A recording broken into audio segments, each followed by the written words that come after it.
Hello.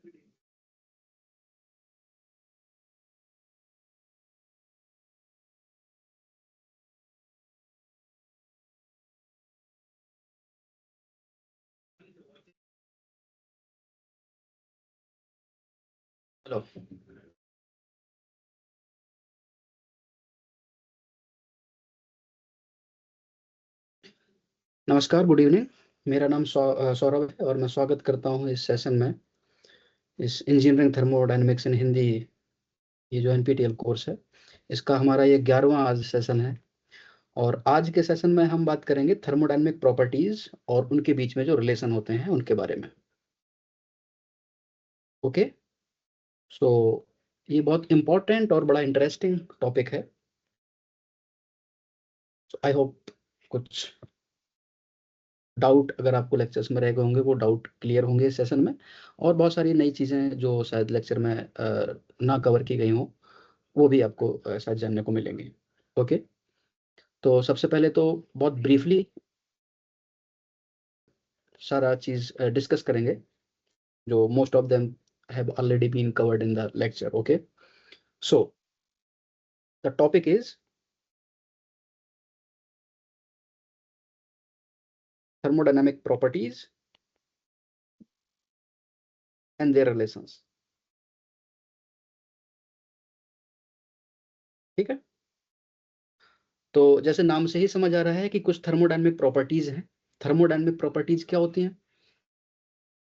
Thermodynamic properties ऐसे variables होते हैं जो स्टेट फंक्शन होते हैं, राइट। हमने बहुत पहले प्रॉपर्टीज के बारे में बात की थी कि जो प्रॉपर्टीज होती हैं ये स्टेट फंक्शन होते हैं या पॉइंट फंक्शन होते हैं, और ये सिस्टम की स्टेट को डिफाइन करते हैं। और अगर सिस्टम की स्टेट डिफाइन हो गई, वो फिक्स हो गई, तो सारी प्रॉपर्टीज उस पॉइंट पर फिक्स हो जाती हैं। ओके, यानी कि अगर कोई सिस्टम किसी एक पर्टिकुलर स्टेट में है, थर्मोडायनेमिक स्टेट में है, तो उस थर्मोडायनेमिक स्टेट में ये सारी प्रॉपर्टीज वहां पर फिक्स होंगी, ठीक है, कांस्टेंट होंगी। और अगर सिस्टम का स्टेट चेंज किया जाएगा, तो स्टेट को चेंज करने के लिए बहुत सारे पाथ हो सकते हैं। ठीक है, पहले सिस्टम थर्मोडायनेमिक स्टेट ए में हो सकता है, और अगर उसमें कुछ बदलाव किए जाते हैं तो सिस्टम दूसरी स्टेट में चला जाता है, मान लीजिए स्टेट बी में चला जाता है। तो स्टेट ए से स्टेट बी में किस पाथ से गया है, उस पाथ पर ये प्रॉपर्टीज का जो चेंज होगा वो डिपेंड नहीं करेगा, राइट।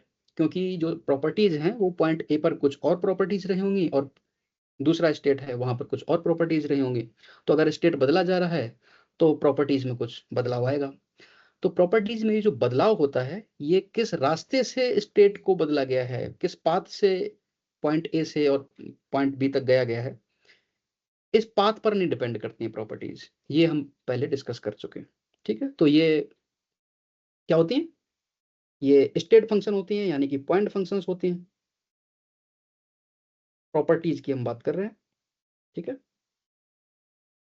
ये पॉइंट फंक्शंस होते हैं, यानी कि इनका जो चेंज होता है वो पाथ इंडिपेंडेंट होता है। ठीक, पाथ इंडिपेंडेंट होती हैं। और अगर कोई वेरिएबल पाथ इंडिपेंडेंट होता है तो उसके लिए मैथमेटिक्स में एक टर्म है एग्जैक्ट डिफरेंशियल, उसको डिफाइन किया जा सकता है। ओके, तो अगर कोई सिस्टम पहले स्टेट ए में था, अब ये स्टेट बी में चला गया, तो कोई प्रॉपर्टी है, मान लीजिए कोई थर्मोडायनेमिक प्रॉपर्टी जेड है, तो प्रॉपर्टी जेड में जो बदलाव है वो पॉइंट ए पर क्या प्रॉपर्टी थी और पॉइंट बी पर क्या प्रॉपर्टी है, केवल उस डिफरेंस पर डिपेंड करेगा, ना कि इस पाथ पर। ओके, और मैथ में हम पढ़ चुके हैं कैलकुलस में कि कोई फंक्शन है, कोई जेड कोई फंक्शन है जो एक्स और वाई का फंक्शन है, मान लीजिए, ठीक है। और एक्स और वाई अगर बदले जाते हैं, एक्स और वाई अगर बदले जाते हैं तो जेड भी बदलेगा, राइट। और जेड में जो चेंज आएगा, अगर हम एक्स और वाई को दोनों को थोड़ा थोड़ा अगर चेंज करें तो जेड में जो चेंज आता है उस चेंज को हम लिख सकते हैं del Z by del x times dx। ये जब डेल लिखते हैं तो इसका मतलब पार्शियल डेरिवेटिव होता है। इसका मतलब ये होता है कि जो z है वो x और y दोनों का फंक्शन है, लेकिन हम y को कांस्टेंट मानकर x के रिस्पेक्ट में डिफरेंशिएट कर रहे हैं। ये मतलब होता है पार्शियल डिफरेंशिएशन का। ठीक है, इसी तरह से plus del z by del y times dy। Okay, तो z अगर कोई प्रॉपर्टी है वो जो कि x और y का फंक्शन है, तो उसमें जो चेंज होगा उसको ऐसा लिखा जा सकता है। ठीक है,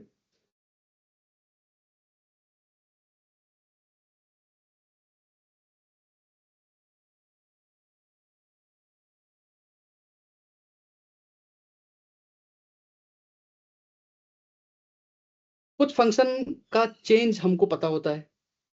ओके, कुछ पेज ऐड कर देता हूं पहले।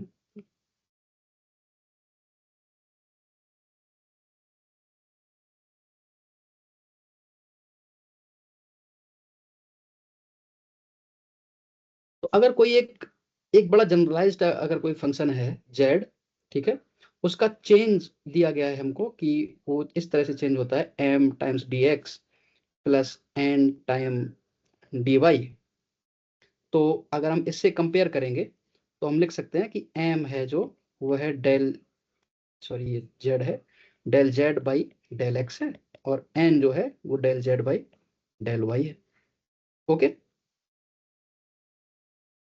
तो जो पॉइंट फंक्शन होते हैं जिनका चेंज पाथ पर डिपेंड नहीं करता है, उनकी एक प्रॉपर्टी होती है कि जो z को आप डिफरेंशिएट कर रहे हैं, x को x के रिस्पेक्ट में डिफरेंशिएट कर रहे हैं, पार्शियली डिफरेंशिएट कर रहे हैं, और y के रिस्पेक्ट में पार्शियली डिफरेंशिएट कर रहे हैं, इनका जो डबल डेरिवेटिव होगा, यानी कि z को जब आपने x के रिस्पेक्ट में पहले डिफरेंशिएट किया, फिर इसके बाद आप इसको y के रिस्पेक्ट में डिफरेंशिएट करें अगर इस चीज को, इस डेरिवेटिव को ही,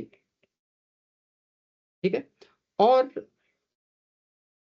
आप x के रिस्पेक्ट में डिफरेंशिएट करें, फिर y के रिस्पेक्ट में डिफरेंशिएट करें, तो ये तो जो क्वांटिटी मिलती, दो क्वांटिटी मिलेंगी, ये बराबर होती हैं अगर ये जो z है ये पॉइंट फंक्शन है तो।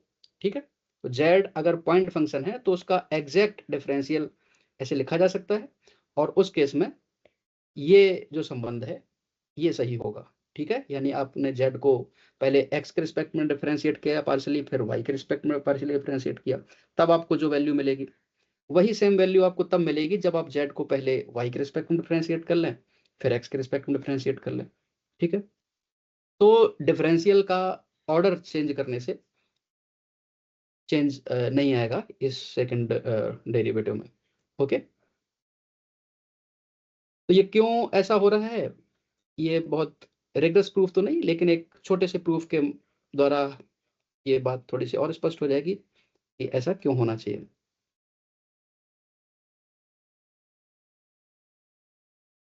हम क्या साबित करने की कोशिश कर रहे हैं कि अगर किसी डिफरेंशियल के लिए हम इस तरह का एक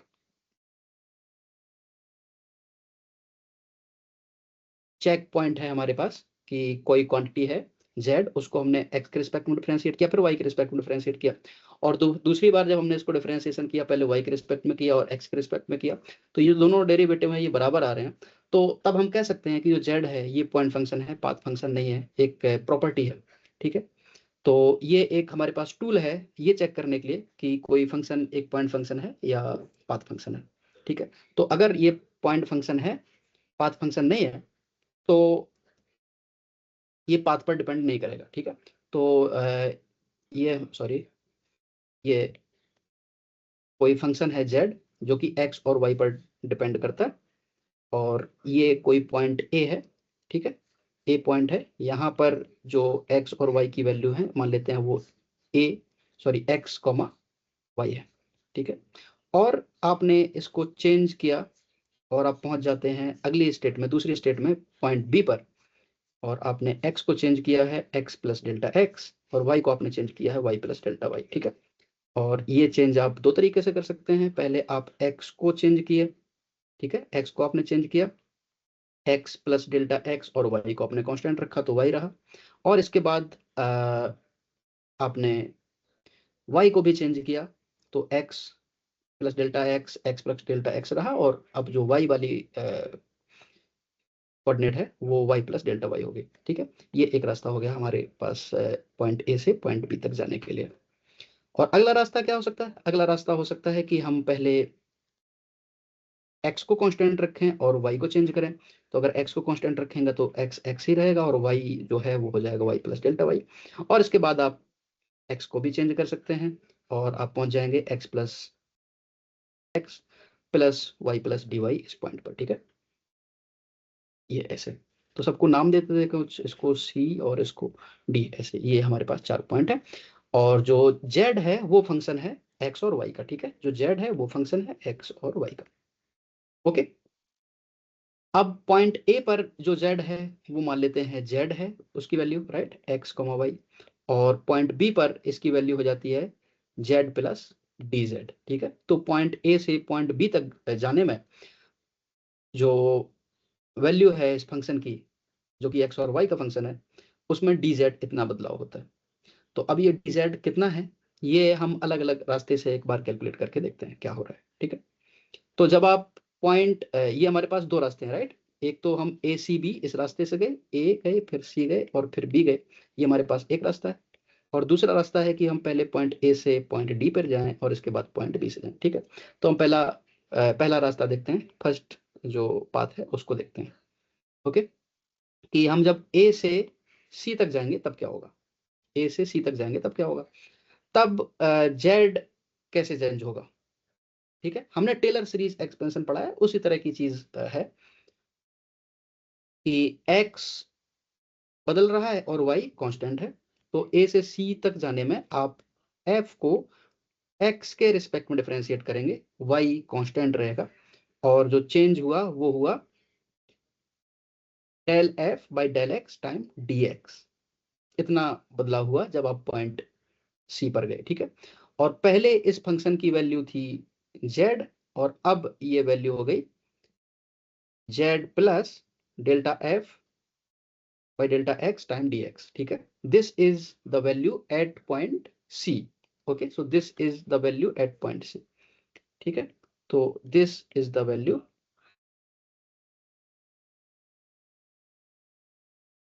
of z at point C. ठीक, अब आप पॉइंट सी से पॉइंट बी तक जा रहे हैं। ठीक है, अब आप पॉइंट सी से पॉइंट बी तक जा रहे हैं। ठीक है, तो अब क्या होगा,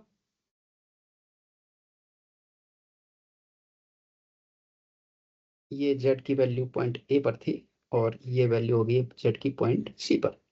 ठीक, अब आप सी से पॉइंट बी तक जाएंगे तो क्या होगा, तब भी ये सेम चीज रहेगी, है ना।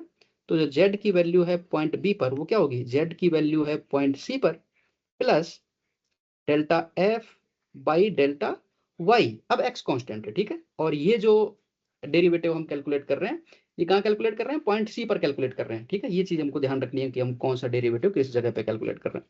ठीक है, टाइम्स डी वाई। ठीक बात, ये डेरिवेटिव हमने पहले कैलकुलेट किया था कौन से पॉइंट पर, पॉइंट ए पर, और अब ये डेरिवेटिव कैलकुलेट किया जा रहा है पॉइंट सी पर। ठीक है,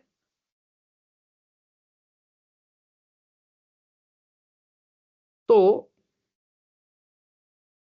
जेड सी हम पहले निकाल चुके हैं, तो उसको लिख लेते हैं Z A plus del F by del X, ये पॉइंट ए पर हमने कैलकुलेट किया था times D x, plus del F by del Y, ये पॉइंट चीज हमने कैलकुलेट करी है पॉइंट सी पर, टाइम्स डी वाई। ठीक बात, और ये है हमारा जेड बी। ठीक, तो डी जेड इस केस में जो आएगा, डी जेड जिसको हम Z B minus Z A ये बोलेंगे, ये है del x by del F by del X at point A जिसको हमने कैलकुलेट किया टाइम्स डी एक्स, और del F by del Y जिसको हमने पॉइंट सी पर कैलकुलेट किया है टाइम्स डी वाई, ये। ओके, ये है हमारा डी जेड जब हम एक रास्ते से गए।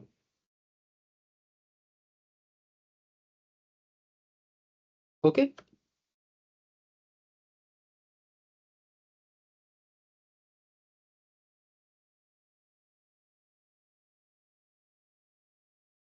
अब ये del F by del X हमने पॉइंट ए पर कैलकुलेट किया है और del F by del Y हमने पॉइंट सी पर कैलकुलेट किया है, लेकिन हम सारी चीजें पॉइंट ए के टर्म्स में लिख लेते हैं ताकि हमको बाद में कंपेयर करने में आसानी रहे। ठीक है, तो जो del F by del Y है जो कि हमने पॉइंट सी पर कैलकुलेट किया है, उसको हम कैसे लिख सकते हैं? अगेन टेलर सीरीज के तरीके लिख सकते हैं। इसको आप कैलकुलेट करिए पॉइंट ए पर क्या है और इस चीज का डेरिवेटिव लीजिए किसके रिस्पेक्ट में? एक्स के रिस्पेक्ट में, राइट? क्योंकि आप डी एक्स जब आप चेंज किए तभी आप पॉइंट ए से पॉइंट सी तक पहुंचे, राइट? जैसे पहले हम एक टेलर सीरीज का एक अप्रोक्स वर्जन लिख देते हैं। तो वो क्या होता है, मान लीजिए कोई फंक्शन है एच और ये फंक्शन है किसी वेरिएबल का, मान लीजिए डब्ल्यू का फंक्शन है। तो इसको हम क्या लिखते हैं? इसको हम लिखते हैं और इसको लिखते हैं H at W plus D W, ये होता है H at point X plus, इसको आप डिफरेंशिएट कर लीजिए, टाइम्स डी डब्ल्यू। ठीक है, ये लगभग इसके बराबर होता है। ठीक है, इसी तरह से हमारा ये जो डेरिवेटिव है del F by del Y, इसको पॉइंट सी पर लिखना है और पॉइंट सी और पॉइंट ए के बीच में delta x sorry D X इतना डिस्टेंस है।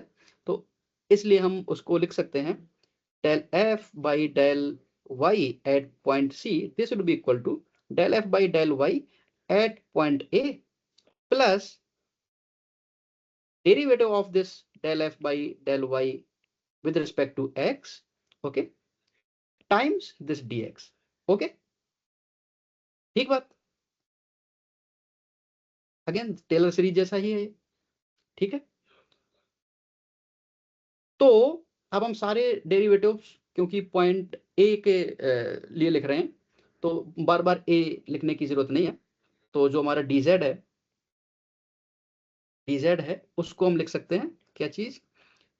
Del F by del X, ये पॉइंट ए पर है, टाइम्स डी एक्स, मैंने लिख दिया है पॉइंट ए फिर से एक बार ताकि कंफ्यूजन ना रहे, प्लस जो ये डेरिवेटिव है इसको हम क्या लिखेंगे? इस डेरिवेटिव को लिखेंगे del F by del Y, this is at point A, okay, plus the derivative of this thing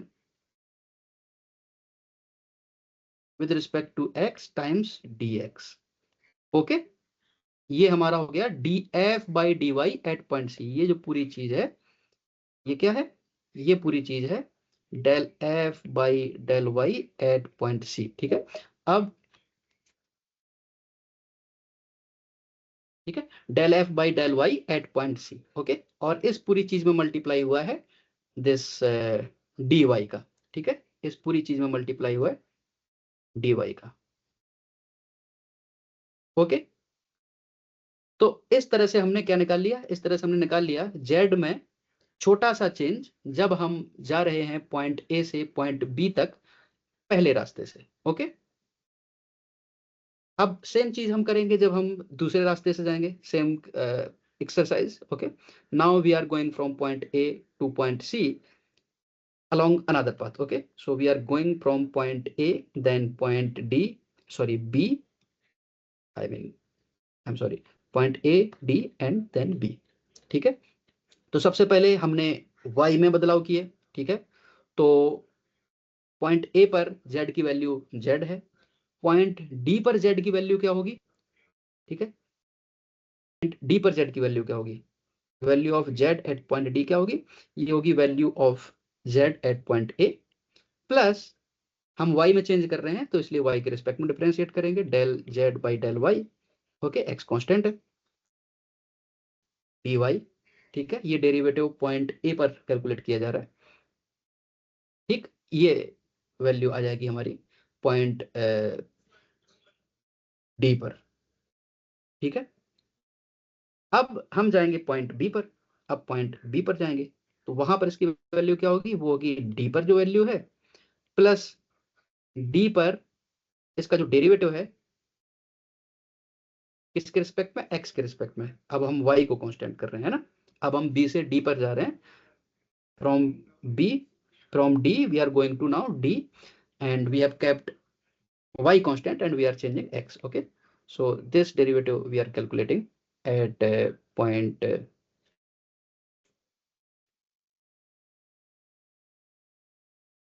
usually जब हम नीचे में कुछ सबस्क्रिप्ट लिखते हैं तो इसका मतलब होता है कि हमने उस चीज को कांस्टेंट रखा है। ओके, बट यहाँ पर मैं पॉइंट लिख रहा हूँ, इसका मतलब ये नहीं कि ए कांस्टेंट है या सी कांस्टेंट है, ये मैंने पॉइंट लिखे हैं, तो इसको अगर चाहें तो एट लिख सकते हैं, but I think from context it is clear that this is a is not a variable, a is a point. Okay, anyways, so we will calculate this derivative of z with respect to x at point d times x। ठीक है, और again अब ये जो derivative है z का, पहले तो z की वैल्यू d पॉइंट पर लिख लेते हैं, जो कि हमने कैलकुलेट कर रखी है, वो है z a plus del z by del y at point a of course, right, plus dy, ठीक, प्लस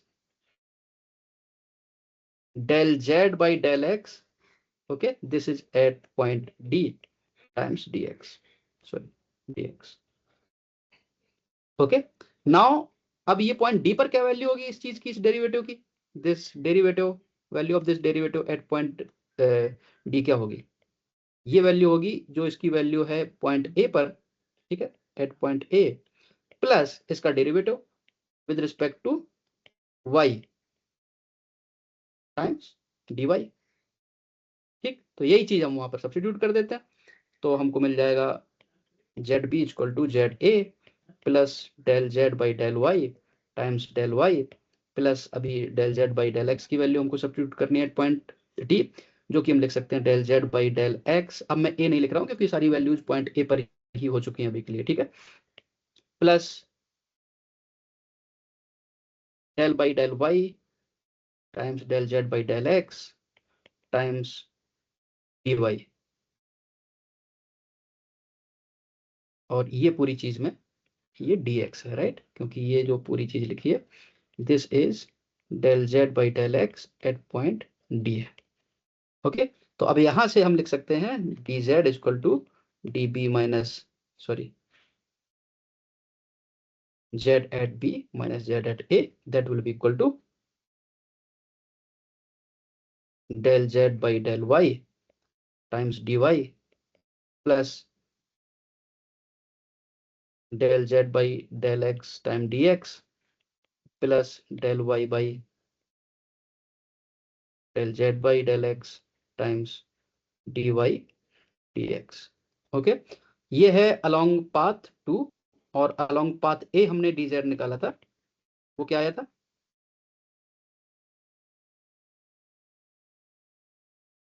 वो आया था del F by del X. हाँ, sorry, just a second,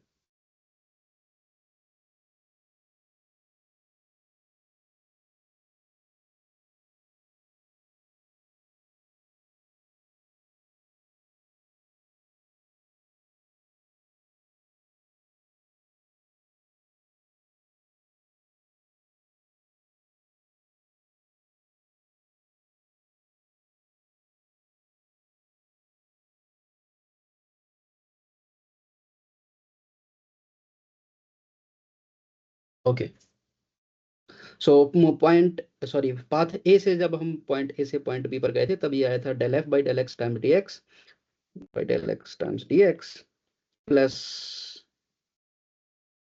del F by del Y times D Y, del F by del Y, अच्छा अभी हमने ये F कर लिया है यहाँ पर, लेकिन ये जेड था, but anyways F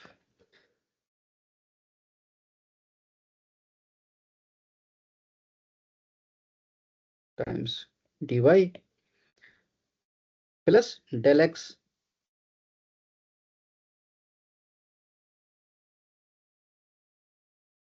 del by del X of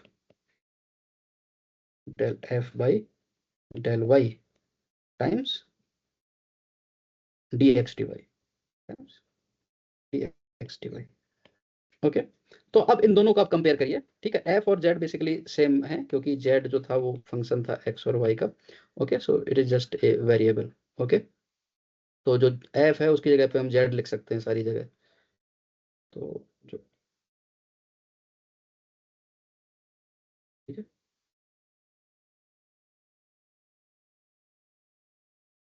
okay, अब इन दोनों को कंपेयर करिए आप, पाथ ए के अलोंग जो चेंज है जेड में और पाथ बी के अलोंग जो चेंज है जेड में। तो उसमें देखेंगे कि ये वाला जो पार्ट है del Z by del X time D X, ये दोनों मौजूद हैं दोनों इक्वेशन में। सिमिलरली ये जो टर्म है ये भी दोनों में अवेलेबल है।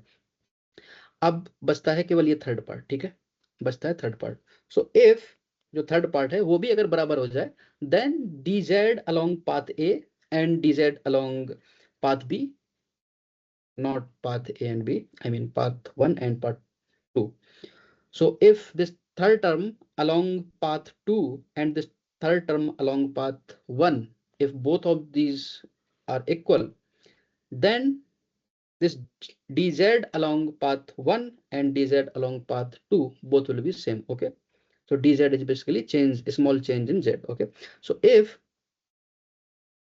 this third term, this thing is equal to this thing, then we can say that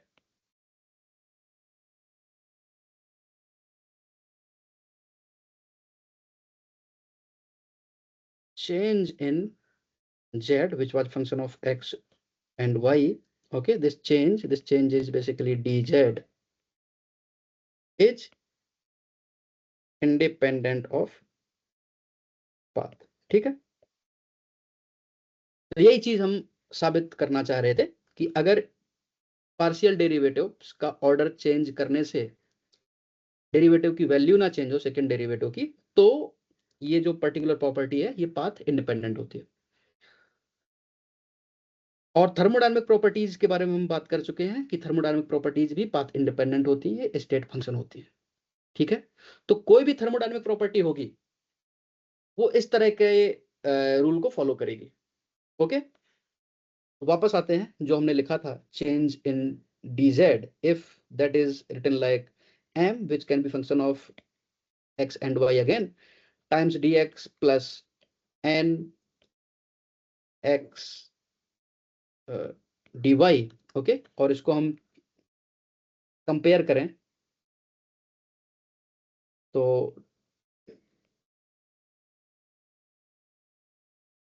इन दोनों को अगर हम कंपेयर करें तो हम लिख सकते हैं कि जो m है वो है del z by del x, और जो n है वो है del z by del y. और अगर ये पाथ इंडिपेंडेंट है, okay, for z to be path independent, this del z by del x, अगर इसका हम सेकंड डेरिवेटिव देन y के रिस्पेक्ट में लें और इसका ऑर्डर अगर चेंज किया जाए तो ये कांस्टेंट रहना चाहिए, बदलना नहीं चाहिए, ठीक है। दैट इज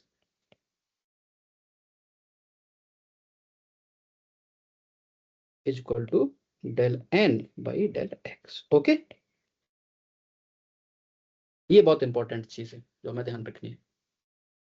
ओके, तो अभी तक आपने एक बात तो रियलाइज कर ली होगी कि हमको बार बार पार्शियल डेरिवेटिव्स का सामना करना पड़ेगा, then I think we should make ourself comfortable with these partial derivatives. Okay, और पार्शियल डेरिवेटिव्स को लेकर कुछ आई मीन छोटे छोटे रूल हैं, कुछ छोटे छोटे फॉर्मूले हैं जो हमको पता होने चाहिए। फॉर एग्जांपल आपने रेसिप्रोसिटी के जो रूल है उसको पढ़ा होगा कि del Z by del X है at constant y of course, that will be equal to 1 by del x by del Z, ठीक है। अगर आप ऑर्डर चेंज करते हैं तो ये ऐसा, और जब x के रिस्पेक्ट में डेरिवेटिव ले रहे हैं तो y कांस्टेंट है ऐसे। और साइक्लिक रूल आपने पढ़ा होगा, वो होता है del Z by del x times del x by del Y times del Y by del z. Okay, this will be equal to -1. Okay, this is at constant y, this is at constant z, and this is at constant x. Okay, तो इसी तरह के बहुत सारे rule हैं। Chain rule आप जानते हैं, राइट, ये आपको जेड का डेरिवेटिव लेना है किसी वेरिएबल के रिस्पेक्ट में, डेल डब्ल्यू मान लीजिए, ठीक है। तो आप ऐसे लिख सकते हैं del W Z by del x और del x by del W. Okay, ये चेन रूल है, ये साइक्लिक रूल है, और ये रेसिप्रोसिटी रूल है। तो इस तरह के बहुत सारे रूल हैं, ठीक है। तो ये सारा मैथमेटिकल बैकग्राउंड होगा जो हमको हो गया, जो हमको बहुत यूजफुल होगा जब हम थर्मोडायनेमिक प्रॉपर्टीज के बीच के रिलेशंस को समझेंगे, ठीक है।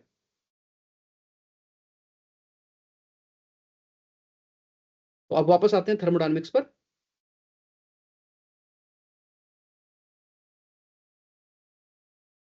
थर्मोडायनेमिक प्रॉपर्टीज जो हमने अभी तक हम बात कर रहे थे, जो पॉइंट फंक्शंस हैं, बहुत सारी प्रॉपर्टीज के बारे में हमने पढ़ा है, राइट।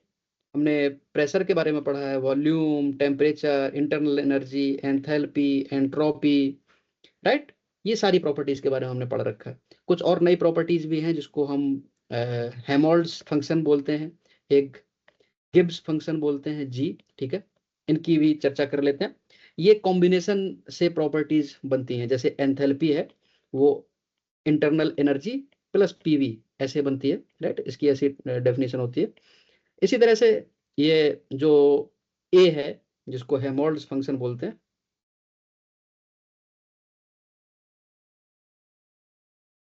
ए ये है u माइनस टी एस, ठीक है। और जो गिब्स फंक्शन है G, that is h minus T S. Okay, ये दो नई प्रॉपर्टी है जिनके बारे में हमने शायद पहले नहीं डिस्कस किया है। ओके, तो तमाम प्रॉपर्टी है। और अगर सिस्टम की थर्मोडायनेमिक स्टेट फिक्स हो जाए तो ये सारी प्रॉपर्टीज फिक्स हो जाती हैं। और एक सिस्टम की थर्मोडायनेमिक स्टेट को डिफाइन करने के लिए ये सारी प्रॉपर्टीज की जरूरत नहीं होती है, ठीक है। सिंपल कंप्रेसिबल सिस्टम में अगर आप दो प्रॉपर्टीज बता देते हैं, दो independent properties, then those two independent properties are enough to fix the state. Okay, ये हमने पढ़ा है, गिब्स फेज रूल में हमने पढ़ा है, राइट। गिब्स फेज रूल में हमने ऐसा पढ़ा है,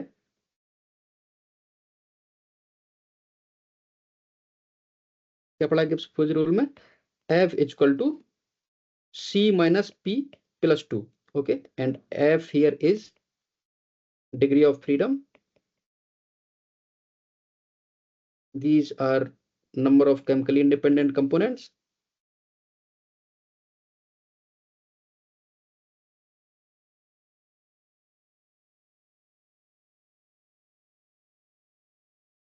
this p is the number of phase, okay, like that। तो अगर कोई सिंपल कंप्रेसिबल सिस्टम है, यानी कि उसमें एक ही कंपोनेंट है और एक फेज है, तो उसमें दो वेरिएबल इनफ हैं, दो प्रॉपर्टीज इनफ हैं उसकी उस सिस्टम की स्टेट को फिक्स करने के लिए। ओके, अब जब दो ही प्रॉपर्टी उस सिस्टम के स्टेट को फिक्स कर दे रही हैं, तो अब जो बची हुई प्रॉपर्टी इन दो के अलावा वो सारी की सारी इंडिपेंडेंट नहीं है, वो कहीं ना कहीं इन्हीं सारे प्रॉपर्टीज के फंक्शन होंगे, राइट। कोई दो प्रॉपर्टी आप ले लेंगे, मान लीजिए आपने प्रेशर और टेम्परेचर बता दिया, तो इसका मतलब आपने सिस्टम का पूरा स्टेट डिफाइन कर दिया। अब आप वॉल्यूम को, इंटरनल एनर्जी को, इस एंथैल्पी को, एंट्रोपी को, इस गिब्स फंक्शन को, हेमोल्ड्स फंक्शन को, ये सारी चीजें अभी इंडिपेंडेंट नहीं रही, इन्हीं प्रेशर और टेम्परेचर इन्हीं के फॉर्म में लिखी जा सकती है, इनके टर्म्स में लिखी जा सकती है, ठीक। तो कहने का मतलब है कि सारी जो थर्मोडायनामिक प्रॉपर्टीज है सारी इंडिपेंडेंट नहीं है। आप दो को आप फिक्स कर दीजिए तो बाकी फिक्स हो जाएंगी ऑटोमेटिकली एक सिंपल कंप्रेसिबल सिस्टम के लिए। तो इनमें संबंध क्या है, इन सारी प्रॉपर्टीज में कुछ संबंध तो हम पहले पढ़ चुके हैं, है ना। टीडीएस रिलेशन में हम पढ़ चुके हैं, राइट। हम पढ़ चुके हैं d u equal to t D S minus p d v, right. एक हम पढ़ चुके हैं d h equal to t D s plus v d p, ठीक बात। और अभी ये जो दो हमने नए फंक्शन डिफाइन किए, इनका भी हम डेरिवेटिव ले लेते हैं। ए इक्वल टू हमने डिफाइन किया है u माइनस टी एस, जिसको हमने बोला हेमोल्ड्स फंक्शन। इसको अगर हम डिफरेंशिएट करें तो ये हो जाएगा d a equal to d u minus T D S minus S D T. Okay, d u minus T D s, d u minus T D s हम यहां से लिख सकते हैं, d u minus T D s हो जाएगा d u minus T D s will be equal to minus p d v. ठीक है, तो d a will be minus p d v minus S D T,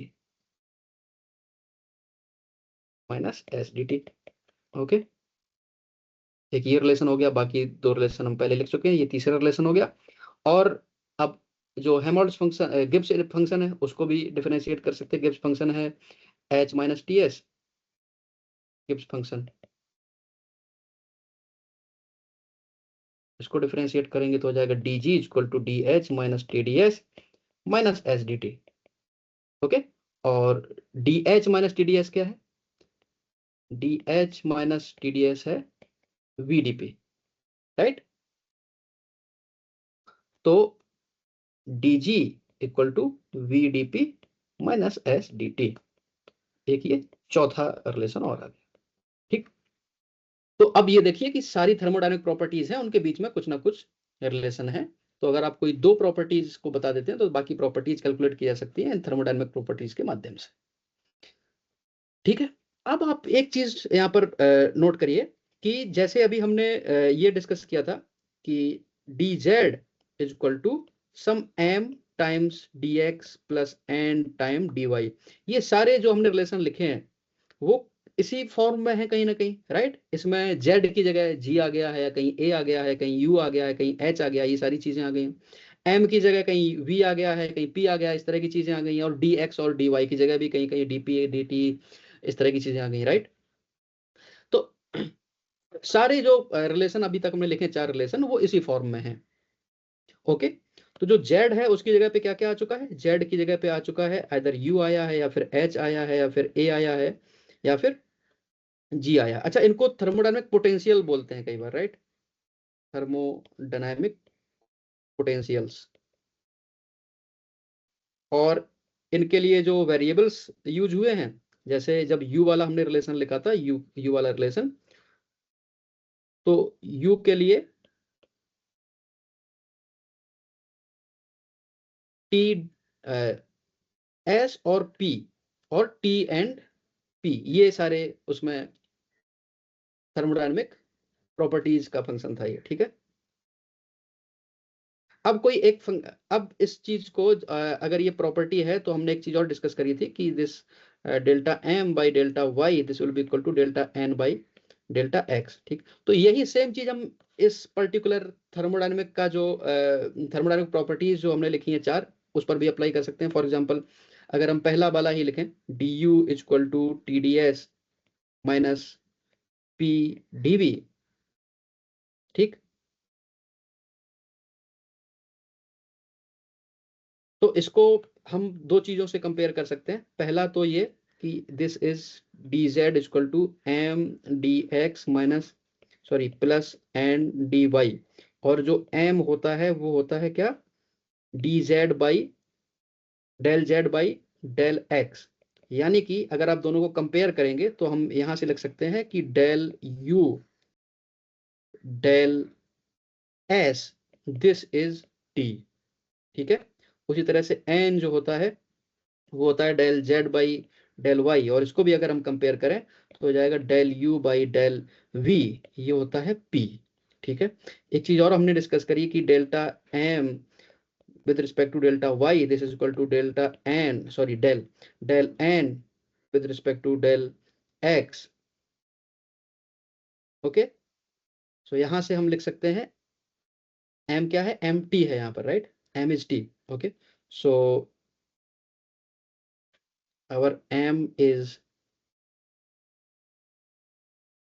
p, n is minus p.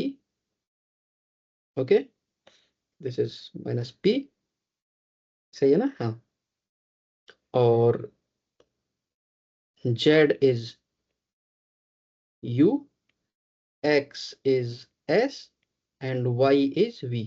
ये compare करके हमने ऐसा लिख सकते हैं। ठीक है, तो del m by del y की जगह हम लिख सकते हैं del t by del u is equal to del n की जगह हम लिख सकते हैं del p minus del p, और डेल एक्स की जगह लिख सकते हैं डेल एस। ओके, ऐसा। ओके, तो ये हमने एक इक्वेशन से लिखा है, इस पर्टिकुलर पहली वाली इक्वेशन से। इसी तरह आप बाकी इक्वेशन से भी लिख सकते हैं, राइट। जैसे सेकंड इक्वेशन से हम लिखेंगे, सेकंड इक्वेशन क्या है, delta h is equal to t D s plus v D p. तो एक तो del h by del S this is equal to t, simple comparison है। कब, अच्छा, ये इसमें कौन सी चीज कांस्टेंट रखी जा रही है वो भी हमको मेंशन करना चाहिए, राइट। यहाँ पर हमने क्या कांस्टेंट रखा है, प्रेशर कांस्टेंट रखा है, और एंट्रोपी को चेंज किया है। ओके, इसी तरह से delta h by delta p at constant entropy this is equal to specific volume. ठीक है, तो सेम चीज इसमें भी लिख देना चाहिए कि del you by del S this was at constant volume, okay, specific volume. And similarly this delta U, sorry del, बार बार उसको डेल्टा बोल रहा हूँ, ये डेल है, del you by del we, ये हमने निकाला है कांस्टेंट एंट्रोपी पे, आइसेंट्रोपिक प्रोसेस पर। और इसी तरह से ये चीज भी, ओके, ये डेल्टा एस, और ये है again delta del at constant volume. Okay, ऐसा।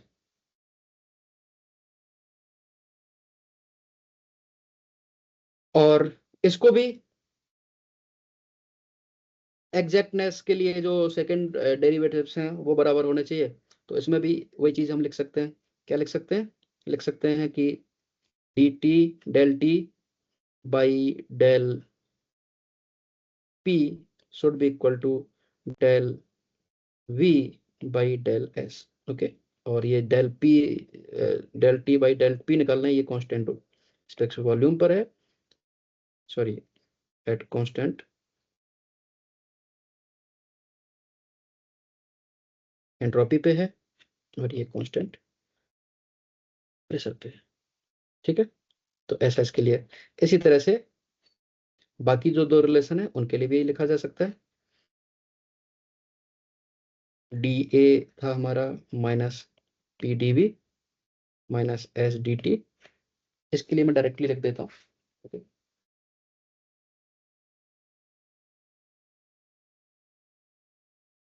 ये जो चार रिलेशन है,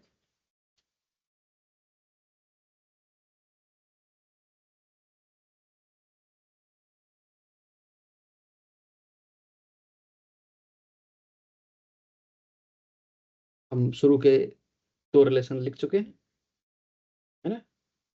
इस वाले के भी लिख लिया हमने, और इस वाले के लिए लिख लिया, और इस वाले के लिए जब हम लिखेंगे तो ये हो जाएगा delta p by delta t at constant volume is equal to delta s by delta v at constant temperature. और सिमिलरली चौथा जो रिलेशन था, d h equal to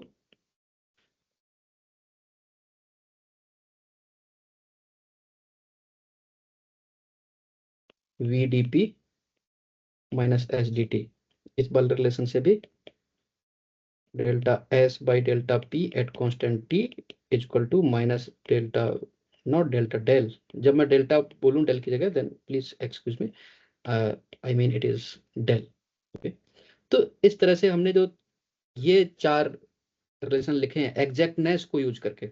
okay, एक तो हमने सिंपली एम और एन के साथ कंपेयर करके कुछ रिलेशन लिखे, उनको भी लिख सकते हैं, लेकिन जो एग्जैक्टनेस का जो रूल है उसको यूज करके जो हमने ये चार रिलेशन लिखे, इनको मैक्सवेल की इक्वेशन बोलते हैं। ओके, तो ये इंपॉर्टेंट है और बार बार इस्तेमाल होते हैं। ठीक है, तो इस तरह से प्रॉपर्टीज के बीच में कुछ रिलेशन है, अभी हमने देखा। और कई बार हम एक प्रॉपर्टी के लिए कुछ इक्वेशन लिखी है और हम दूसरे प्रॉपर्टी के लिए उस इक्वेशन को दूसरे प्रॉपर्टी के टर्म्स में लिखना चाहते हैं, तो इस तरह के जो रिलेशन है वो इस्तेमाल होंगे। ठीक है, क्यों हम ऐसा करना चाहते हैं? हम ऐसा इसलिए करना चाहते हैं क्योंकि जो प्रॉपर्टीज हैं, कौन कौन सी प्रॉपर्टीज हमने अभी बात करी, हमने temperature, volume, pressure, internal energy, enthalpy और गिब्स फंक्शन, हेल्महोल्ट्ज फंक्शन, ये सब चीजों की बात करी। ओके, तो इसमें कुछ प्रॉपर्टीज है वो मेजरेबल प्रॉपर्टीज है। ओके, कुछ प्रॉपर्टीज है वो मेजरेबल प्रॉपर्टीज है, जैसे कि टेम्परेचर, वॉल्यूम, प्रेशर। आप टेम्परेचर को थर्मोमीटर से नाप सकते हैं, वॉल्यूम को आप सिंपली जो ज्योमेट्री से नाप सकते हैं, प्रेशर को आप प्रेशर गेज से या फिर कोई प्रेशर ट्रांसड्यूसर वहां से मेजर कर सकते हैं। ठीक है, तो ये सारी प्रॉपर्टीज मेजरेबल प्रॉपर्टी होती हैं। लेकिन अब जैसे ये एंट्रोपी है या इंटरनल एनर्जी है या एंथैल्पी है या गिब्स फंक्शन और हेल्महोल्ट्ज फंक्शन है, इनको हम डायरेक्टली नहीं मेजर कर सकते। ओके, इनको कैलकुलेट कर सकते हैं, कई बार इनका एक पॉइंट से दूसरे पॉइंट तक जाने में जो चेंज है वो चेंज कैलकुलेट कर सकते हैं, लेकिन इनको डायरेक्टली नहीं मेजर कर सकते। लेकिन प्रेशर, टेम्परेचर, वॉल्यूम, इनको डायरेक्टली मेजर कर सकते हैं। तो बहुत सारी इक्वेशन ऐसी होती हैं जिसमें जो वेरिएबल्स आ रहे हैं वो हम चाहते हैं कि मेजरेबल प्रॉपर्टीज के टर्म्स में लिखें। ओके, तो ये हमारा कई बार एक गोल रहता है। तो जब हम उनको चेंज करना चाहेंगे उस वेरिएबल्स को, तब हमको कुछ कुछ चीजें यूज करनी पड़ेंगी। और मैथमेटिक्स में हमने पढ़ा है कि अगर हम वेरिएबल चेंज करना चाहें तो क्या करते हैं।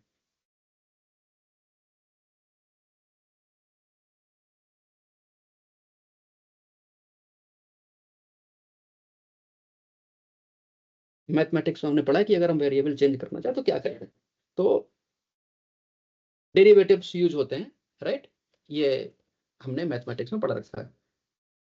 अब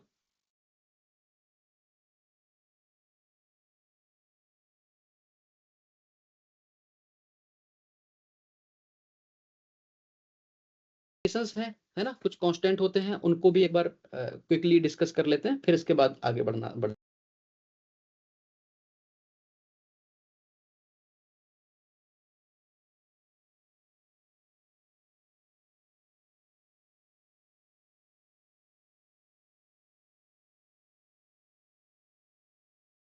कुछ और मेजरेबल प्रॉपर्टी है, पहले उनको भी देख लेते हैं, इसके बाद फिर आगे बढ़ते हैं।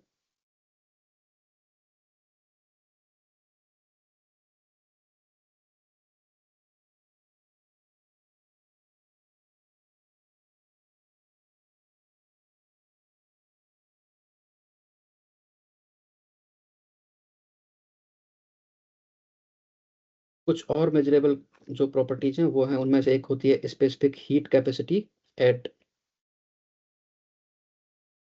कांस्टेंट प्रेशर,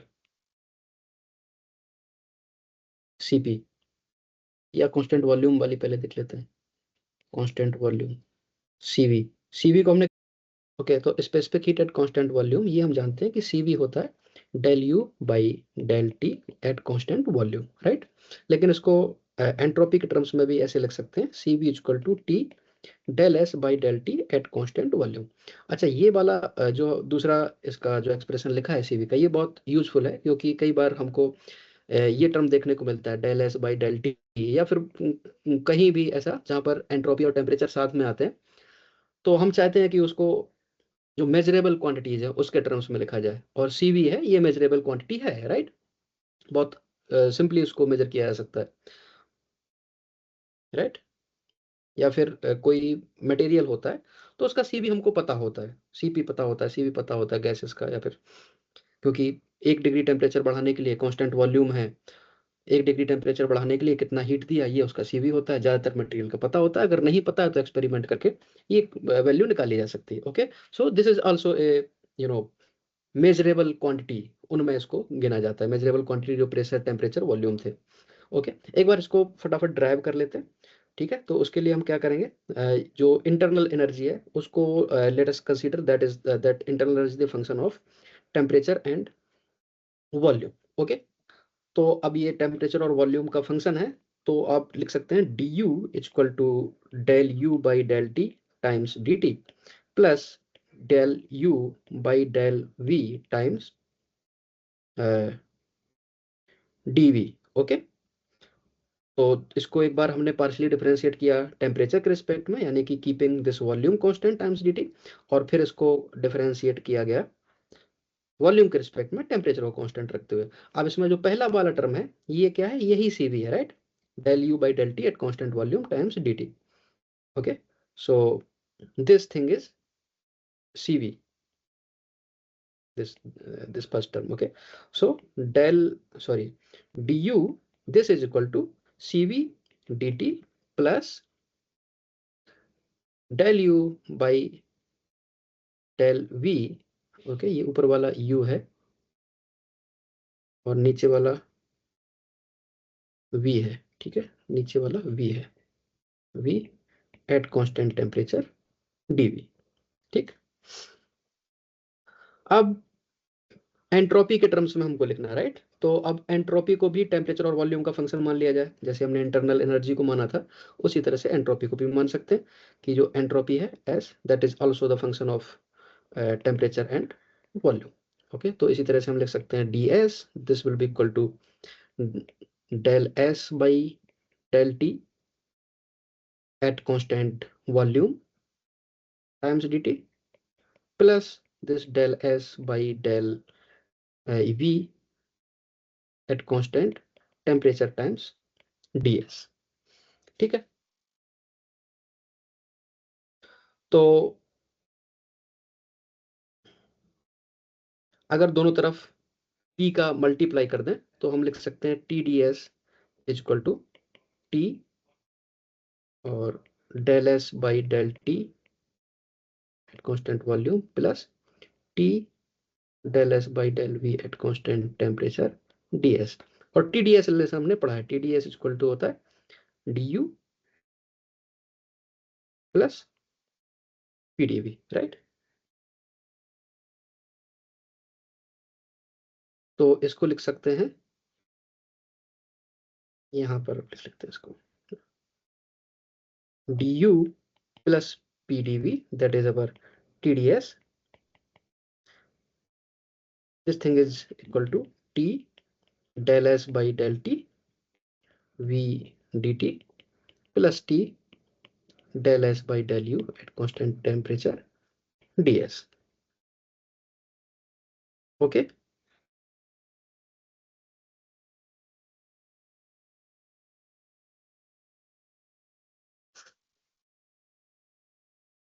और du का जो रिलेशन है वो हम ऑलरेडी निकाल चुके हैं, राइट। तो du की जगह लिख सकते हैं हम, du की जगह लिख रहे हैं cv dt प्लस u by del v at constant temperature times dv equal to, नहीं प्लस पीडीवी भी है, राइट, तो प्लस पीडीवी, यहाँ पर ये माइनस पीडीवी होता है ना, प्लस पीडीवी होता है, और हम लिख रहे हैं डीयू के लिए। तो एक दूसरा टर्म है, सॉरी,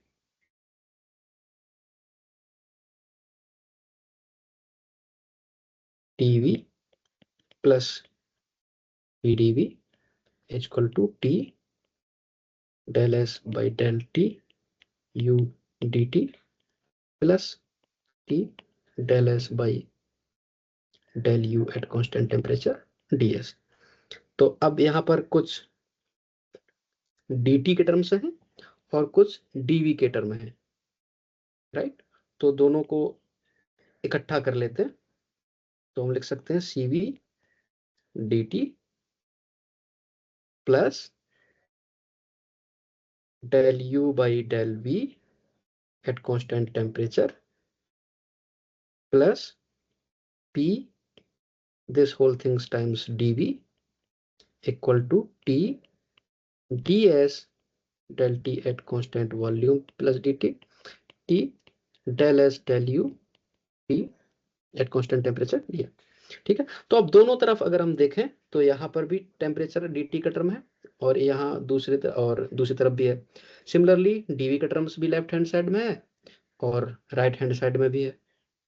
राइट हैंड साइड में लेकिन इसका डीएस का टर्म है, राइट। तो अभी हमें क्या करना पड़ेगा, या तो डीएस के टर्म को वॉल्यूम के टर्म में रखा जाए। ये वॉल्यूम में तो था, डीएस नहीं था, ये वॉल्यूम था, हमने यहाँ पर गलती कर दी है, सॉरी।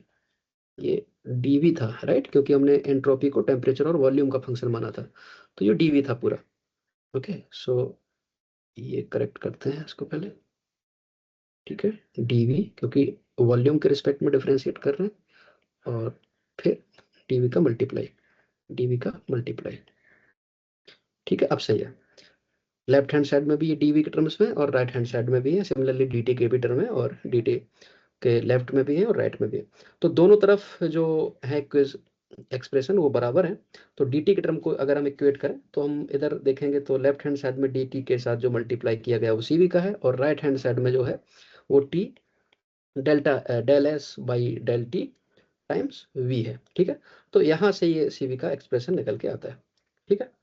तो हमने किया क्या है, एक बार इसको समराइज करते हैं कि जो हमारा cv की जो डेफिनेशन हमने पढ़ी थी वो पढ़ी थी del U by del T at constant volume, लेकिन हम इसको एंट्रोपी के टर्म्स में लिखना चाहते थे। तो हमने क्या किया कि इंटरनल एनर्जी को भी मैंने टेम्परेचर और वॉल्यूम के टर्म्स में लिखा, और एंट्रोपी को भी टेम्परेचर और वॉल्यूम के टर्म में लिखा, और दोनों को डिफरेंशिएट किया, है ना। टेम्परेचर के रिस्पेक्ट में पार्शियली डिफरेंशिएट करके dt का मल्टीप्लाई, सिमिलरली वॉल्यूम के टर्म्स में पार्शियली डिफरेंशिएट करके dv का मल्टीप्लाई, इंटरनल एनर्जी के साथ भी वही चीज़ करी और ds के साथ भी वही चीज़ करी, ठीक है। और फिर हमको डी cv जो specific heat at constant volume है वो डेफिनेशन हमने यूज करी, और TDS जो रिलेशन पढ़ा था उसको यूज किया, और आखिरी में हमने dt के टर्म्स को दोनों तरफ इक्वेट करके ये हमारा एक्सप्रेशन निकल के आता है, ठीक है। तो होगा क्या, कई बार हमको एंट्रोपी और टेम्परेचर ये साथ में मिल जाएंगे या किसी डेरिवेटिव्स में ये साथ में मिल जाएंगे, तो उस जगह पर कुछ मैनिपुलेशन यूज करके, आई मीन मैक्सवेल इक्वेशंस को यूज करके या किसी दूसरे रिलेशन को यूज करके कहीं ना कहीं हम उस पूरी चीज को जहाँ पर एस और टी एंट्रोपी और टेम्परेचर साथ में है उसको हम सीवी के टर्म्स में लिख पाएंगे, राइट। क्योंकि जो एंट्रोपी है वो मेजरेबल क्वांटिटी हम नहीं मानते हैं, लेकिन सीवी को हम मेजरेबल क्वांटिटी मानते हैं, ठीक। तो एक ये सीवी के बारे में हमने डिस्कस कर लिया। इसी तरह से और भी कोएफिशिएंट होते हैं, उनको मैं ड्राइव नहीं कर रहा हूँ बट ऐसे लिख दे रहा हूँ, ठीक है। तो ये हमारा था specific heat at constant volume, heat capacity at constant volume, okay. इसी तरह से होता है heat capacity at constant pressure, heat capacity at constant pressure, जिसको हम सीपी बोलते हैं। और सीपी को भी बिल्कुल ऐसे ही एस के टर्म्स में, एंट्रोपी के टर्म्स में लिखेंगे t del S by del t. यहाँ पर जो कांस्टेंट वॉल्यूम था यहाँ पर ये कांस्टेंट प्रेशर होता है, ठीक है। तो याद रखना भी बहुत आसान है। इसके अलावा और एक कोएफिशिएंट होता है जिसको हम बोलते हैं आइसोथर्मल कंप्रेसिबिलिटी,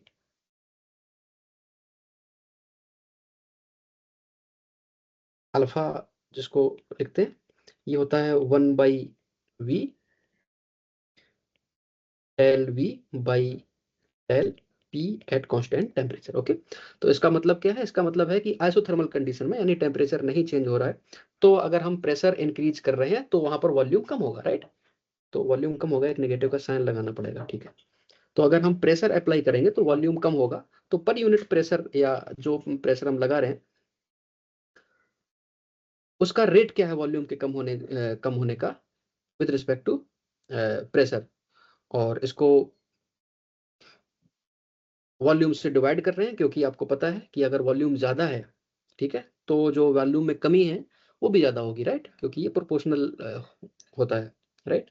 अगर कोई फॉर एग्जांपल ये क्यूब है या क्यूबॉइड है, ठीक है, इस पे चारों तरफ प्रेशर पी लग रहा था, फिर इसके बाद में हमने प्रेशर इंक्रीज कर दिया, डीपी कर दिया, तो इसके वॉल्यूम में जो चेंज आएगा वो वॉल्यूम के भी प्रोपोर्शनल होगा, तो इसलिए हमने एक बार वॉल्यूम से डिवाइड भी किया हुआ इसको।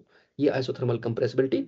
इसी तरह से होता है coefficient of thermal expansion, right. हमने पढ़ा है कि अगर हम टेम्परेचर बढ़ाएंगे तो थर्मल एक्सपेंशन होता है, कोएफिशिएंट ऑफ थर्मल एक्सपेंशन। तो वहां पर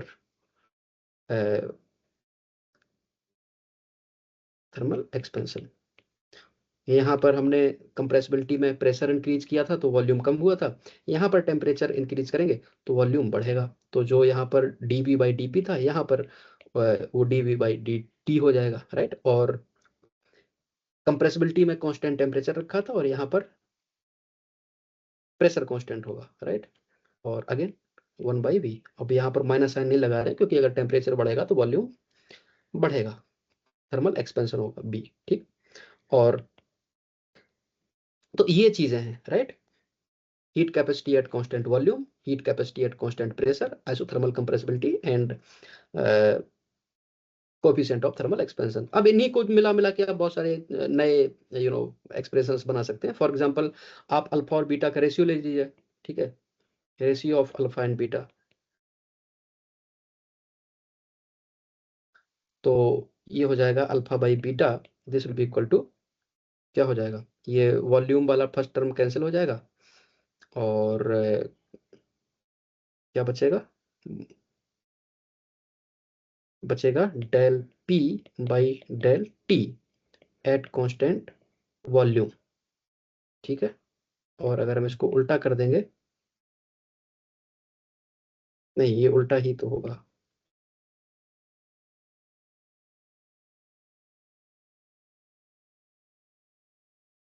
am I missing something? No. So 1 by del T by del P at constant volume, okay ये चीज। तो अब हमारे पास जो मेजरेबल क्वांटिटीज हैं वो कौन कौन सी हो गई,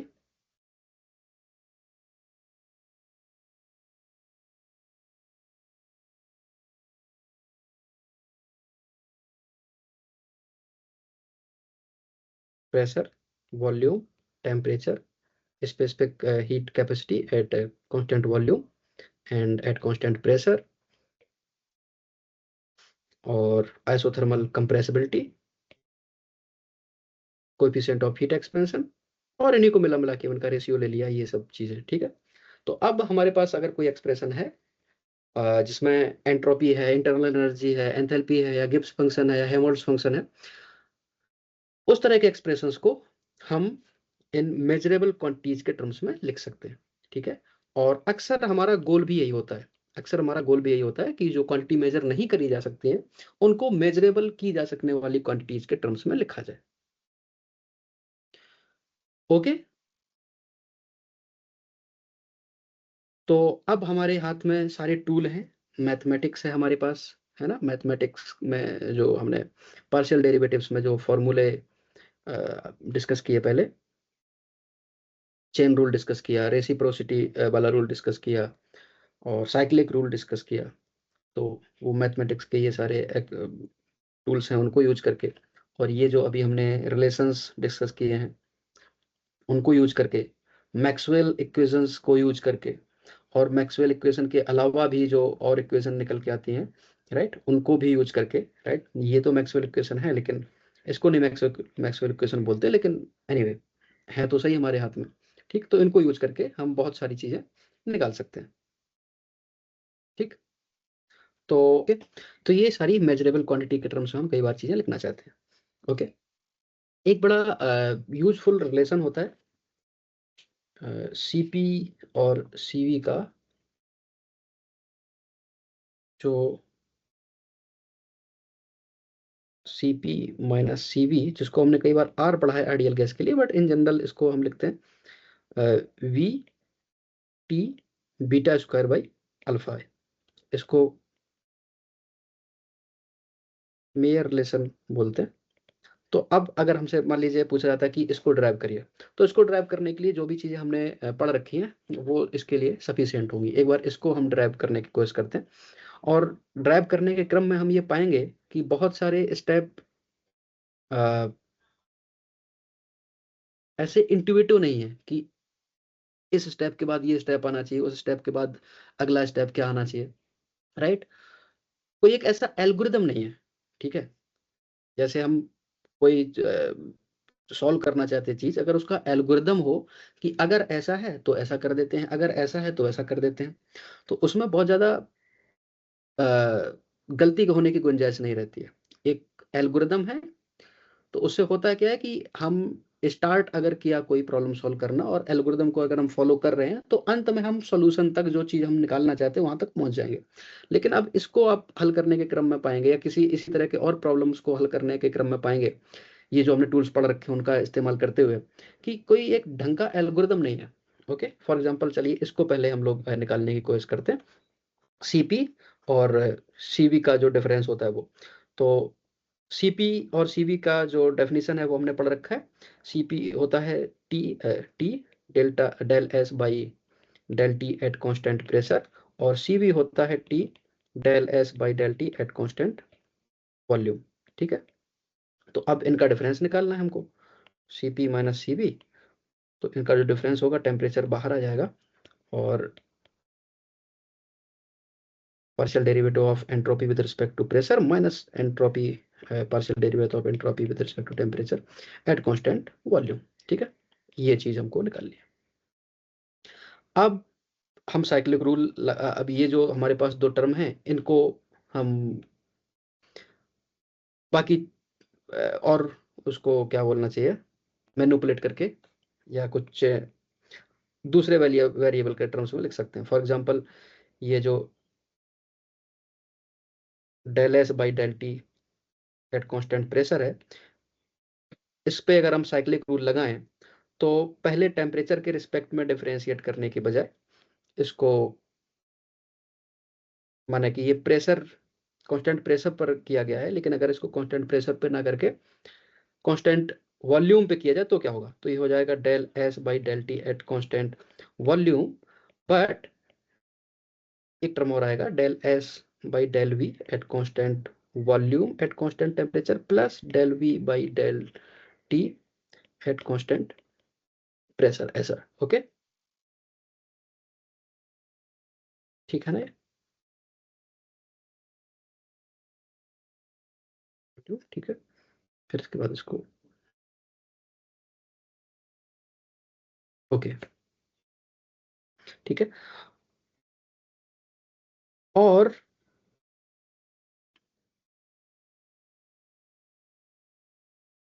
इस टर्म को, इस दूसरे वाले टर्म को del S by del we at constant temperature, इसको यूजिंग मैक्सवेल इक्वेशन हम लिख सकते हैं del P by del T at constant volume. ठीक है, ये जो मैक्सवेल इक्वेशन थी,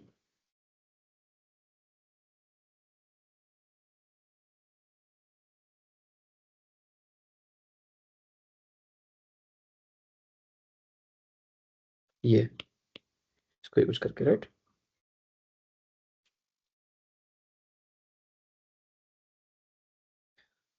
और अब हमारे पास सीपी आ गया है और सीवी, सीवी, हाँ सीपी और सीवी दोनों का हमने डिफरेंस आ गया है हमारे पास, और अब हमें ये सब्स्टिट्यूट करना है।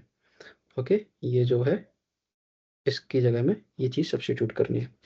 तो अभी हमारे पास हो गया है del S by del T at constant pressure is equal to del S by del T at constant volume plus, इसको हमने सब्स्टिट्यूट किया है del P by del T at constant volume times del we by del T at constant pressure. Okay, now we just need to substitute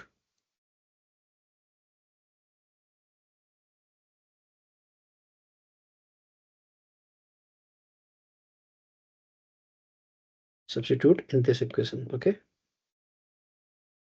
so we have Cp minus Cv is equal to T और ds by dt at constant pressure का जो हमने expression निकाला है del s by del t at constant volume plus del p by del t at constant, sorry, constant volume times del v by del t at constant pressure। okay, and then minus del s by del t at constant volume. ठीक है, तो ये दोनों cancel हो गए आपस में और बचता है C P minus C V equal to T del P by del T at constant volume times del V by del T at constant pressure. Okay, अब अल्फा और बीटा इनके जो हमने रिलेशन पढ़े थे उनको यूज कर सकते हैं। ओके, अल्फा और बीटा क्या हमने क्या रिलेशन पढ़ा था? अल्फा होता है आइसोथर्मल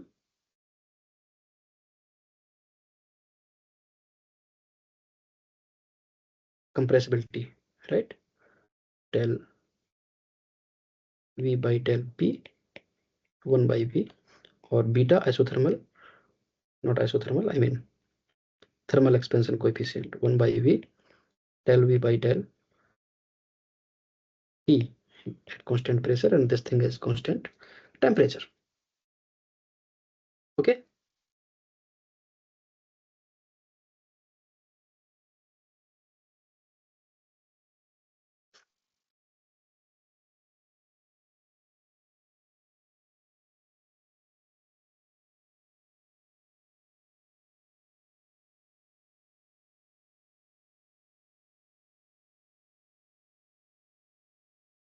तो यहाँ से del V by del T at constant pressure, इसको हम लिख सकते हैं beta times V। Similarly del V by del P at constant temperature, इसको लिखा जा सकता है माइनस अल्फा V। ठीक है, तो अभी हमारे पास del V by del T at constant pressure के लिए इसको बीटा और वॉल्यूम के टर्म्स में लिखा जा सकता है, और del V by del P at constant temperature को अल्फा और वॉल्यूम के टर्म्स में लिखा जा सकता है। और ये दोनों चीज़ हम यहाँ पर सब्स्टिट्यूट कर सकते हैं। तो सब्स्टिट्यूट करने से आएगा C P minus C V equal to E V beta square by alpha. Okay, ये जो मेयर रिलेशन हमने ऊपर लिखा था वो। ओके, ऐसे। तो इसी तरह से हमें कोई भी एक्सप्रेशन दिया रहेगा तो हम उसको बाकी जो प्रॉपर्टीज है उनके टर्म्स में लिख सकते हैं। और ज़्यादातर हमारा जो ऑब्जेक्टिव होता है यही होता है कि जो चीज़ें मेजरेबल नहीं है, जो क्वांटिटीज मेजरेबल नहीं है, उनको मेजरेबल क्वांटिटीज के टर्म्स में लिखा जाए। हालांकि यहाँ पर सीपी और सीवी दोनों मेजरेबल थे, लेकिन बहुत सारे ऐसे केसेस होंगे जहाँ पर ये मेजरेबल नहीं होंगी और हमको मेजरेबल क्वांटिटीज के टर्म्स में लिखना होगा। Okay, for example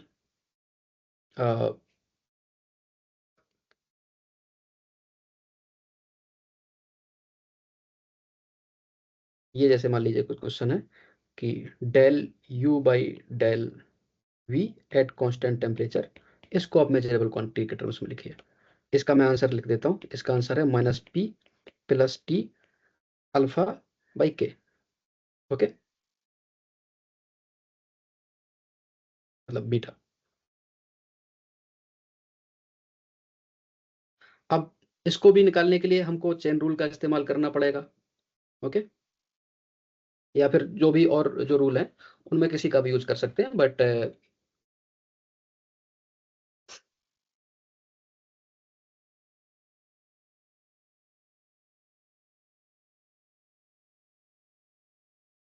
del you by del we at constant temperature, ये हमको निकालना है। और हम कहाँ से शुरुआत कर सकते हैं इसकी? Let us start with specific heat, du equal to what we have TdS minus PdV। तो यहाँ से ये जो P है वो क्या होना चाहिए? वो होना चाहिए del U by del V at constant entropy. Okay, so del U by del V at constant entropy, this is minus P। okay, so we have del U by del U by del V at constant entropy, okay, that is minus P, but we need del U by del V at constant temperature। okay, so we have del U by del V at constant entropy is equal to minus P, but we need del U by del V at constant temperature। okay,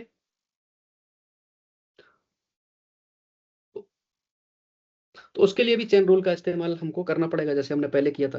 तो एक बार chain rule को लिख लेते हैं। Okay, तो मान लीजिए कोई फंक्शन है, पहले हमने चेन रूल को डिस्कस नहीं किया आई थिंक।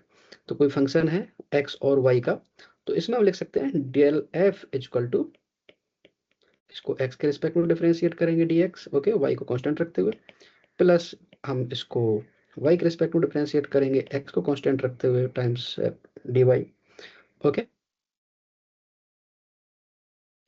तो यहाँ पर हमने y को कांस्टेंट रखा एक बार x को कांस्टेंट रखा। अब मान लेते हैं कोई अलग वेरिएबल है, ठीक है, और हम निकालना चाहते हैं del F by del X at constant Z letter से, ठीक है। y के रिस्पेक्ट में तो हमने ये लिख लिया, तो इसको कैसे लिख सकते हैं, इसको लिख सकते हैं del F by del X at constant y, okay, times del x by del X at constant Z, plus del F by del Y at constant X times del Y by del X at constant Z.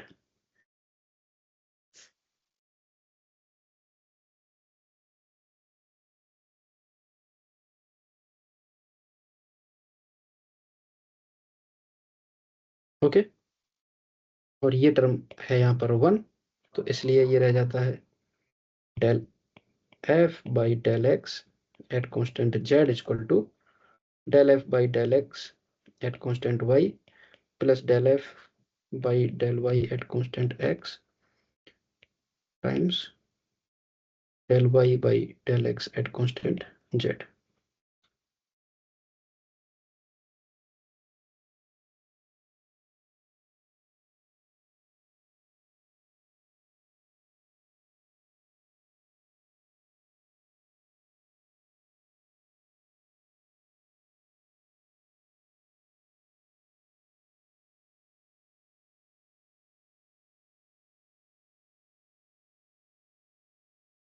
Okay, तो हमने किया क्या है, हमने basically यहाँ से शुरू किया, मतलब f जो था वो x और y का फंक्शन था, और हमने सिंपली df को लिखा। तो df को लिखने के लिए हमने पहले x के रिस्पेक्ट में पार्शियली डिफरेंशिएट किया, y के रिस्पेक्ट में पार्शियली डिफरेंशिएट किया, और फिर इसके बाद हमने पूरी इक्वेशन को, इस पूरी इक्वेशन को, ठीक है, इस पूरी इक्वेशन को x के रिस्पेक्ट में डिफरेंशिएट किया, ठीक है, x के रिस्पेक्ट में डिफरेंशिएट किया, तो ये हो जाता है हमारा del F by del X. Okay, ठीक है, और ये x के रिस्पेक्ट में जब डिफरेंशिएट किया तो वहां पर हमने z को कांस्टेंट रखा, ठीक है। तो यहाँ पर जो dx था तो वो del x by del X हो गया, और यहाँ पर जो dy था वो del y by del X हो गया, again at constant z। Okay, और इस तरह से ये हमारा साइक्लिक रिलेशन मिलता है हमको, ठीक है। तो इसी रिलेशन को यूज करके यहाँ पर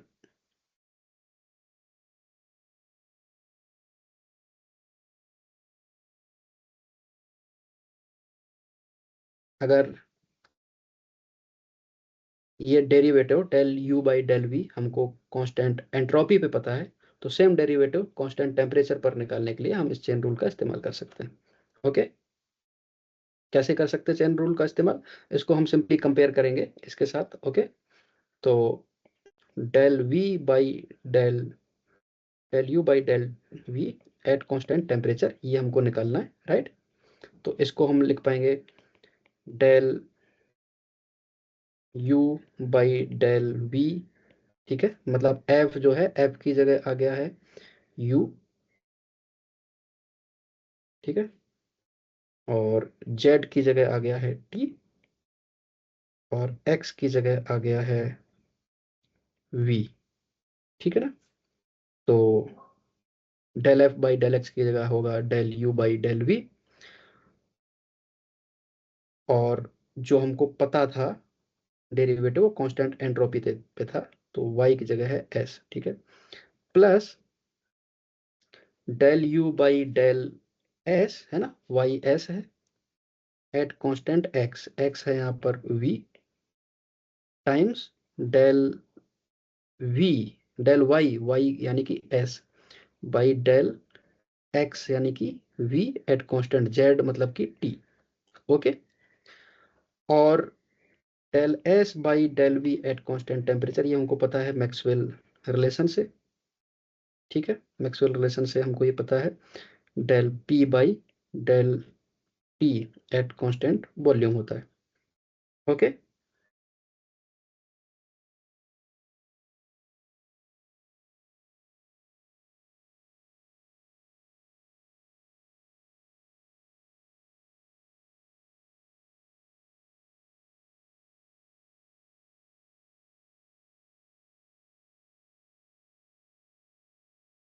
और del P by del T at constant volume,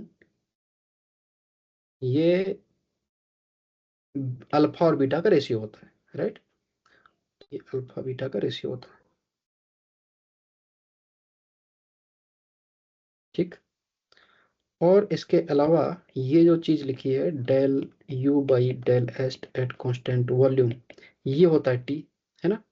कौन से रिलेशन से? टीडीएस रिलेशन से, right.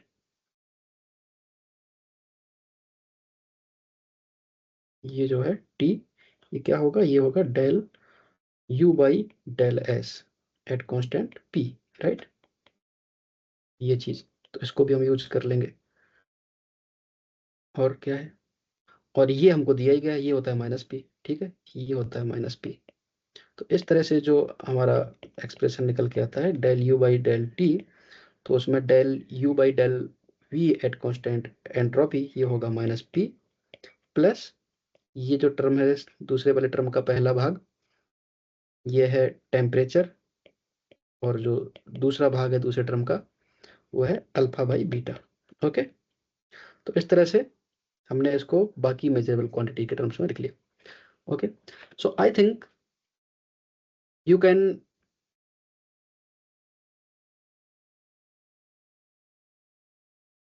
realize that even though we have all the tools in our hand, okay, we have tools from calculus, we have Maxwell equations, we have property relations, we have this definition of CPCV, alpha, beta, and their ratio, everything. But still, even if the problem statement is very easy, that we want to write everything in terms of measurable properties, but still we don't have an algorithm right now कि इनको कैसे किया जाए, ठीक है। कहीं हमने chain rule लगाया, कहीं कुछ लगाया, कहीं मैक्सवेल इक्वेशंस में जो चार इक्वेशन है, कभी एक इक्वेशन यूज कर ली, कभी तीसरी इक्वेशन यूज कर ली, कभी कुछ यूज कर लिया, ठीक है। तो अभी हम एक एल्गोरिदमिक तरीके से आगे नहीं बढ़ पा रहे हैं। और ऑल्सो बहुत सारी इक्वेशंस हैं, मैक्सवेल की चार इक्वेशन है, उनको याद रखना भी एक बड़ा ये ट्रिकी काम होता है। उसके लिए लोग कुछ कुछ तरह तरह की तरकीबें इस्तेमाल करते हैं, कुछ एक थर्मोडायनेमिक स्क्वायर बनाते हैं, उससे बड़े आसानी से लिख सकते हैं, राइट। तो और बहुत सारे टूल्स हैं जिनको अगर हम इस्तेमाल करें तो हमारा काम बहुत आसान हो जाता है, ठीक है। तो अब हमारा जो नेक्स्ट टास्क है, जो मेरे ख्याल से बहुत इंटरेस्टिंग और बहुत इंपॉर्टेंट है, वो ये है कि हम कर क्या रहे हैं। बेसिकली हम वेरिएबल्स को चेंज कर रहे हैं, राइट। ये जो पी वी टी, ये सारे एक तरह से वेरिएबल्स हैं, और हम वेरिएबल को ही तो चेंज कर रहे हैं। और जब हम वेरिएबल्स चेंज करते हैं, आप उनको ऐसे समझिए कि जैसे हमने मैथमेटिक्स में चेंज ऑफ वेरिएबल्स पढ़ा है, उसमें एक चीज हम पढ़ते हैं जैकोबियन, ठीक है। तो जब हम जैकोबियंस को इस्तेमाल करते हैं, जैकोबियन की डेफिनेशन को इस्तेमाल करते हैं, तो ये जो बड़े बड़े देखने में लग रहे हैं एक्सप्रेशन, ये सब कंप्रेस होकर एक छोटे से फॉर्म में आ जाते हैं। इवन जो मैक्सवेल इक्वेशन है, चार मैक्सवेल इक्वेशन है, ये भी बड़े छोटी से एक आध लाइन में ही सारे कंप्रेस हो जाएंगे, ठीक है। तो अभी हमारा जो टास्क होगा वो होगा कि हम पहले थोड़ा सा जैकोबियन को, अगर हमने नहीं पढ़ा है, किसी ने नहीं पढ़ा है, तो हम पहले जैकोबियन का एक बार रिव्यू करें, और जैकोबियंस के कॉन्सेप्ट को इस्तेमाल करते हुए ये जो जो चीजें अभी हमने पढ़ी, उनको हम यहाँ पर अप्लाई करें। फिर हम देखेंगे कि हमारे पास एक एल्गोरिदम होगा, एक पूरा रोड मैप होगा, ओके, कि हमें कोई भी एक्सप्रेशन दिया गया है किसी भी क्वांटिटीज में, मेजरेबल नहीं जो भी है उनके टर्म्स में भी, और हमको लेके आना वो मेजरेबल क्वांटिटीज के टर्म्स में, तो हमारे पास एक एल्गोरिदम होगा, हमारे पास एक रास्ता होगा, एक मैप होगा कि अगर इन स्टेप को हम फॉलो करेंगे तो हम अंत में अपना जो डिजायरेबल आउटपुट है इन डिजायरेबल वेरिएबल्स वो हमको मिल जाएगा। ओके। और थर्मोडायनेमिक जो एक स्क्वायर है जिसको इस्तेमाल करते हैं ये सारे रिलेशन यूज करने याद रखने के लिए, वो भी हम डिस्कस करेंगे, लेकिन ये सारी चीज़ें हम करेंगे नेक्स्ट क्लास में। But for the time be ये जो सारी चीज़ें हैं ये बड़ी बेसिक चीज़ें हैं। ओके। और ये सारी चीज़ें पहले क्लियर होनी चाहिए, इसके बाद ही आई थिंक जैकोबियन और जैकोबियन का इन सारी चीज़ों में इस्तेमाल करके इसको आसान बनाना या फिर कहें कि ज़्यादा एक एल्गोरिदमिक बनाना, तब हम आगे बढ़ेंगे। But I think these things should be clear. Okay. बहुत सारे रिलेशन हैं। Okay. Change in internal energy, change in specific heats, और और तमाम रिलेशन है। मेजर रिलेशन को जैसे अभी हमने आज डिस्कस किया ही है, जूल थॉमसन कोफिशिएंट है, और तमाम कॉन्सेप्ट है। बट अभी हम उनको इसलिए नहीं कर रहे हैं क्योंकि अगर हम उनको करने बैठेंगे तो बहुत लंबे लंबे कैलकुलेशंस हैं और कोई एक निश्चित पैटर्न नहीं है। ओके। बट किया जा सकता है, ठीक है, क्योंकि टूल्स तो सारी यही है, डुएबल है। लेकिन एक बार अगर हम जैकोबियंस को इस्तेमाल करके करेंगे तो वो चीज़ें हमारे लिए आसान होंगी। तो इसलिए पहले हम अब जैकोबियन को स्टडी करेंगे, जैकोबियन का यूज करेंगे, मैक्सवेल इक्वेशंस को हम जैकोबियंस के टर्म्स में लिखेंगे और देखेंगे कि हमारी चीज़ें आसान होने लगेंगी। ठीक है। और इसके बाद हम जो बाकी बची हुई चीज़ें हैं जो और कुछ क्वेश्चंस करेंगे यूजिंग दो Jacobians, then you will appreciate that okay now we have an algorithm and calculations इतनी लंबी चौड़ी नहीं होगी फिर। ओके। तो आज यही रुकते हैं और कल अगली क्लास में ये सारी चीज़ें जो जैकोबियन और उनका इस्तेमाल इन सब चीज़ों में करना है वो हम उस पर डिस्कस करेंगे। ओके। सो आज के लिए इतना ही। Thank you for attending and we will meet in the next session.